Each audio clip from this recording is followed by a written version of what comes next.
कि मौजूदा दौर में खादम हजरात जो हैं उनको सिवाय कुंडियां डालने के और कोई काम नहीं है।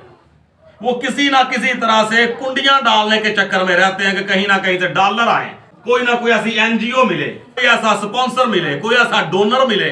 तो जिनके सुपुर्द खुदा का कलाम हुआ उनकी गैरत यह है कि वो जब फॉरनर के चक्कर में पड़े होते हैं। बड़े बड़े होटलों में, बड़े बड़े रेस्टोरेंटों में, मैं माजरत के साथ ये बात करने लगा हूं, भेड़ बकरियों की तरह कलीसियाओं के सौदे होते हैं, बड़ी बड़ी डील्स होती हैं। जब ये बड़े बड़े फेस्टिवल, बड़े बड़े क्रूसेड, बड़ी बड़ी कन्वेंशनें होती है ना, उधर बंदों की या आप लोगों की बात नहीं होती, वहां पर बात होती है कुर्सियों की। कितनियां कुर्सियां लगनियां ने, बंदियां दी कोई गल नहीं, कुर्सियों की डील होती है जी। कितनी कुर्सियां लगनी है जी? 20,000। कितनी कुर्सियां लगनी है जी? 10,000। भेड़ा बकरियां नहीं यार, जीते जागते इंसान है, खुदा के मानने वाले हैं, खुदा से प्यार करने वाले। हाँ, गैरत आपके अंदर भी होनी चाहिए। अगर आप हमारे चैनल पर नए हैं तो चैनल को सब्सक्राइब लाजमी करें और वीडियो को शेयर करें। Thanks for watching. खुदा के पाक कलाम में लिखा है हर तरह से बहुत खास कर ये कि खुदा का कलाम उनके सपुर्द हुआ। बातें तो उसमें बहुत सारी हैं, लेकिन मुख्तसर ये है, आपसे मैं पूछना चाहूंगा खुदा का कलाम किन के सपुर्द हुआ है? सिस्टर जी आप मुझे जरा बताइएगा, खुदा का कलाम किन के सपुर्द हुआ है?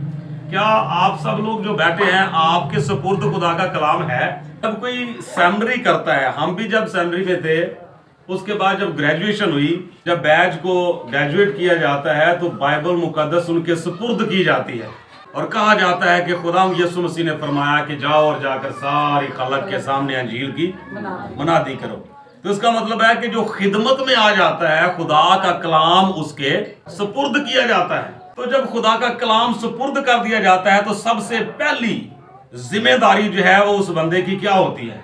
यानी खादम की बात मैं कर रहा हूं कि खादम की सबसे पहली जिम्मेदारी क्या है? जो खुदा का कलाम उसके सुपुर्द किया गया है उसकी पासदारी करे, उसके मुतल्लक जो है वो खड़ा हो। अगर कोई ऐसी बात होती है तो उसकी पहली जिम्मेदारी ये है कि वो खुदा के कलाम की खातर उठ खड़ा हो। लेकिन ऐसा होता नहीं। यहां पर लिखा हुआ है खास कर ये कि खुदा का कलाम उनके सपुर्द हुआ। अगर बाज बेवफा निकले तो क्या हुआ?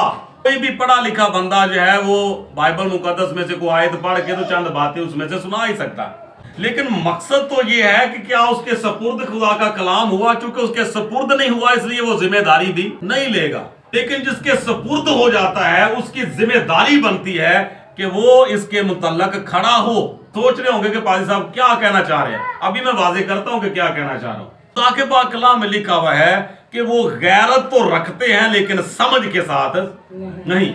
अब खुदा के कलाम की गैरत सबसे ज्यादा किसको होनी चाहिए?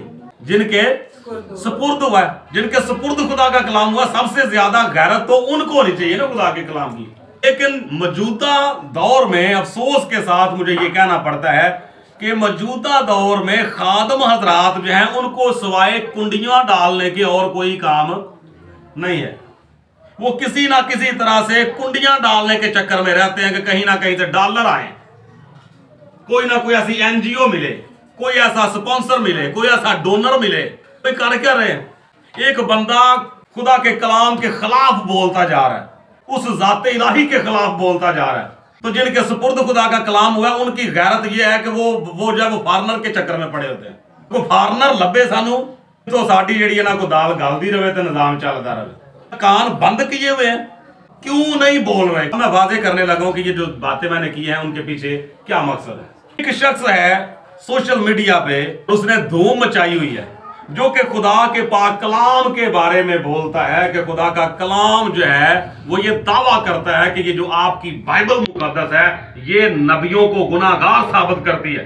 आपकी बाइबल मुकद्दस जो है ये खुदावंद यीशु मसीह को बेगुनाह साबित नहीं करती। और वो ये दावा करता है मां ने बच्चा ही नहीं जना कि जो मेरे इस दावे को रद्द कर सके। वो ये दावा करता है कि मां ने वो बच्चा ही नहीं जना जो खुदावंद यीशु मसीह को इस बाइबल मुकद्दस के मुताबिक बेगुनाह साबित करे। उसका दावा यह है कि मसीह जो है वो गुनाहगार था। अब मेरा ख्याल है कि जो पहले बातें मैंने की उनकी समझ आ गई होगी। इनके सुपुर्द खुदा का कलाम हुआ, इन बातों का जवाब किन्होंने देना? आप लोगों ने तो नहीं देना, क्या आप तो सुनने वाले हैं। हाँ, गैरत आपके अंदर भी होनी चाहिए। आपकी भी बात करूंगा मैं, कलीसिया की भी बात करूंगा, लेकिन सबसे पहली जो जिम्मेदारी है वो किन की है? खादमों की। तो 5वां मुनाजरा जो है वो कर चुका है, जिसमें उसका दावा ये है और हजारों की तादाद में सोशल मीडिया पे उन्हें उसके मुनाजरे को देखा भी है, सुना भी है। चंद एक खादमों ने जिसारत की है, कोशिश की है, लेकिन इसके बावजूद जो है वो वही का वही है। तो चंद एक खादम जो है, बाइबल मुकद्दस क्या कहती है कि वैसे भी हम बचपन से कहानी सुनते आ रहे हैं कि इत्तेफाक में बरकत है। तो क्या जितने खादम हजरात हैं, क्या मिलके यूनिटी बना के इत्तेहाद करके इसका कोई हल नहीं निकाल सकते? लेकिन कुंडियां डालने से फुर्सत मिले तो फिर ना, सवाए इस चक्कर के बड़े बड़े होटलों में, बड़े बड़े रेस्टोरेंटों में, मैं माजरत के साथ ये बात करने लगा हूं, भेड़ बकरियों की तरह कलीसियाओं के सौदे होते हैं, बड़ी बड़ी डील्स होती हैं। जब ये बड़े बड़े फेस्टिवल, बड़े बड़े क्रूसड, बड़ी बड़ी कन्वेंशनें होती है ना, उधर बंदों की या आप लोगों की बात नहीं होती। मैं कहूं बात करूंगा तो आप हैरान हो जाएंगे। सिस्टर जी ऐसे लोगों में बैठती हैं, वो जानती हैं जो मैं बात करने लगा। वहां पर बात होती है कुर्सियों की, कितनियां कुर्सियां लगनियां ने, बंदियां दी कोई गल नहीं। कुर्सियों की डील होती है जी, कितनी कुर्सियां लगनी है जी? 20,000। कितनी कुर्सियां लगनी है जी? 10,000। भेड़ा बकरियां नहीं यार, जीते जागते इंसान है, खुदा के मानने वाले हैं, खुदा से प्यार करने वाले, उनकी वहां पे डील हो रही है। कितनियां कुर्सियां लगनी है जी? 5,000। होता है इस तरह या नहीं होता? ऐसे बोलते हैं ना, कुर्सियां कितनियां लगनियां ने, समझ आ गई ना? हजूम कितना होना चाहिए, क्राउड कितना होना चाहिए। तो अब सोचने वाली बात यह है, वहां से अब वो फार्मर होते हैं, उनको पता है टेंट सर्विस वाले कितना लेते हैं, उनको क्या पता है जनरेटर वाले कितना लेते हैं, उनको क्या पता है कि बाकी मामला कैसे। 5 लाख लगा तो उन्होंने 20 लाख दसा जी, 20 लाख का प्रोग्राम होएगा, आंदे आंदे आओ फिर 25 ते टुर जाना, उन्होंने पहुंचदे।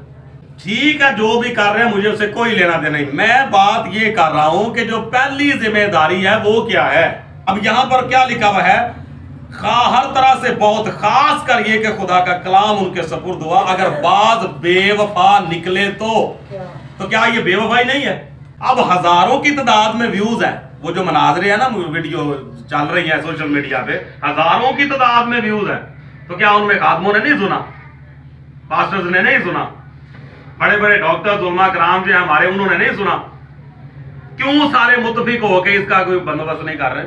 अब जहां तक मेरी बात है, हो सकता है कि आपके ज़हन में हो कि जी वाली साहब आप बात कर रहे हैं तो आपने इसके मामले में क्या किया। मैंने तो जो करना सकता हूं तो कर ही रहा हूं, और किया भी है। बहुत सारे खातमों के पास मैं 1 बाय 1 जाके बात की है। उसके बाद फिर जब नहीं किसी ने भी सुनी, तो फिर मैंने जो चैनल हमारा चल रहा है अफजाइश हक के नाम से यूट्यूब पर, उन्होंने सोशल मीडिया पे ये बात डाली है, उसी तरह से मैंने भी बातें डाली हैं। अब तक तकरीबन को 5 वीडियोस जो हैं वो मेरी इसी हवाले से, और दीगर और कुछ ऐसे इश्यूज हैं उनके हवाले से काफी वीडियोस जो हैं वो अफजाइश हक चैनल पे मैं डाल चुका हूँ। और इन दिनों में खसूसन इसी टॉपिक पे जो है वो वीडियोस मैंने डाली है। ये जो इतराजात किए गए हैं, बाइबल मुकद्दस जो है वो नबियों को गुनाहगार साबित करती है, खुदावंद यीशु मसीह को गुनाहगार साबित करती है। मैं ये समझता हूं कि ठीक है, अगर उसका ये दावा है, इल्मी दावा है ना, इल्मी दावा है तो इल्मी तौर पे उसका रद्द भी होना चाहिए। इल्मी तौर पे बात करता है, इल्मी तौर पे रद्द भी होना चाहिए उसका। लेकिन इसके बावजूद मैं ये समझता हूं कि इस तरह के इश्यूज जो हैं या इस तरह की बातें हैं, अगर उसको कोई डाउट है बाइबल मुकद्दस के बारे में, अगर उस बंदे को कोई डाउट है खुदावंद यीशु मसीह की ज़ात अक़दस के बारे में, तो जहां तक मेरा ख्याल है कि इस तरह के इश्यूज जो हैं इनके मतलब बैठ के बात की जानी चाहिए, ना कि सोशल मीडिया पे।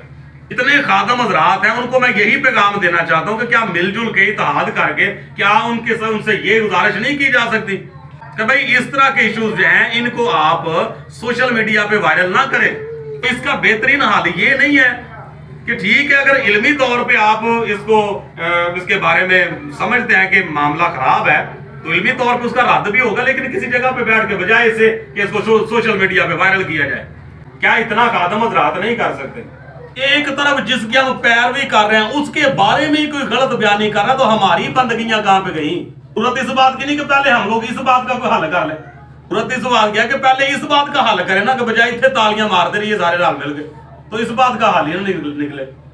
ये जो खुदा का कलाम है जिनके सपुर्द हुआ है, अगर बाज बेवफा निकले तो क्या हुआ? क्या उनकी बेवफाई खुदा की वफादारी को बातिल कर सकती है? खुदा तो फिर भी वफादार है, लेकिन जो अपने बाप के लिए उठ खड़े होते हैं ना, खुदा की नजर में उनकी बड़ी वैल्यू बन जाती है। अब हम लोग फंसे हुए हैं डिनोमिनेशन के चक्कर में, जो है ओनली जीसस ने जी, तसलीस वाले ने जी, कैथलिक वाले ने जी, यूपी वाले ने, FGA वाले ने। और छड्डो इन्हां सारियां नूं। 7 पुत्तर भी किसी बंदे दे होण ना, फितरतां सारियां दियां अलग अलग हुंदियां ने, प्यो सारियां दा एक ही होता है। तो क्या ख्याल है कि अगर दुनियावी तौर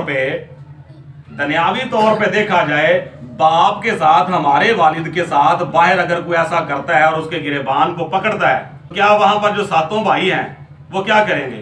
क्या वो ये सोचेंगे कि नहीं नहीं हम तो ये नहीं, ये मेरी जिम्मेदारी नहीं है क्योंकि मेरी कोई डिनोमिनेशन हो रहा है, मेरी कोई तंजीम हो रहा है, पाजी किसी और चर्च जाने का? वहां पर सोचते हैं इस तरह?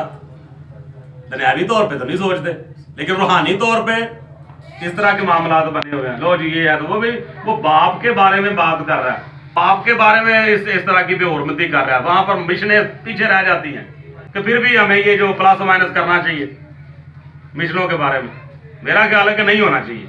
सिंपल ये बात देखें कि हो क्या रहा है, ज़ात अक़दस के बारे में वो बोल क्या रहा है। तो गैरत तो रखते हैं लेकिन समझ के साथ नहीं।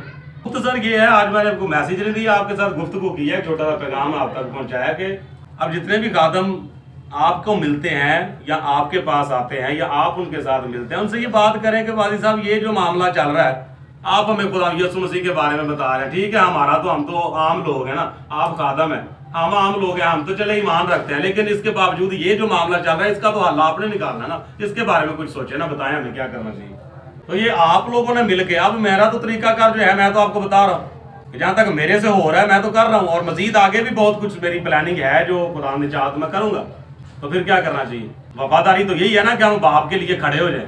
अपनी रोटी कपड़ा मकान के लिए तो रैलियां निकालते हैं, गैस बंद हो जाए तो देजकियां चुक के बीबियां रोड से आ जाती हैं, देखो आग नहीं भी बाल दी।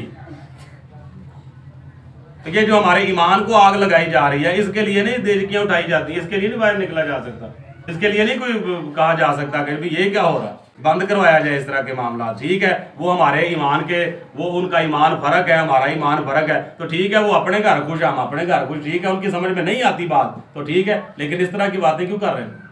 लेकिन ऐसा अभी तक नहीं हुआ, 5वां मुनाजरा वो बंदा कर चुका। ये है आज का छोटा सा पैगाम कि गैरत तो रखते हैं लेकिन समझ के साथ नहीं। तो मेरा ख्याल है कि कोई एक बात नहीं, बहुत सारी बातें सीखने को मिली है, तो इनको समझिएगा, गौर कीजिएगा, कोशिश करें कि इन बातों को जो मैंने आज आपके साथ की हैं, खादम हज़रात जो हैं उनके साथ ज़रूर आप करें, जिन जिन खादमों से भी वो मिलते हैं ना उनसे ये बात ज़रूर करें कि ये जो मामला चल रहा है इसके बारे में कोई बात करें ना, इसका कोई हल निकालें। तकलीफ नहीं होती, मुझे जितनी हुई है मेरा ख्याल है कि सुन के मेरे से ज़्यादा आपको नहीं हुई इस बात की तकलीफ। तो अगर तकलीफ महसूस करते हैं या समझते हैं कि वाकई ये हमारे लिए तकलीफ के बाद है, तो फिर कुछ ना कुछ तो करें। तो क्या कर सकते हैं आप? सिंपल मैंने जो बात की है कि आप खादमों तक तो बात पहुंचा सकते हैं ना, उनसे आप कहें कि भाई मुतहिद हो, किसी तरीके से इसका हल निकालें। ठीक है जी, सो खुदा आप सबको बरकत दे, आमीन। इस तरह की मज़ीद वीडियोस देखने के लिए हमारे चैनल को सब्सक्राइब लाजमी करें और बेल आइकन को प्रेस करें ताकि हर नई आने वाली वीडियो बर वक्त आप तक पहुंच सके। Thanks for watching.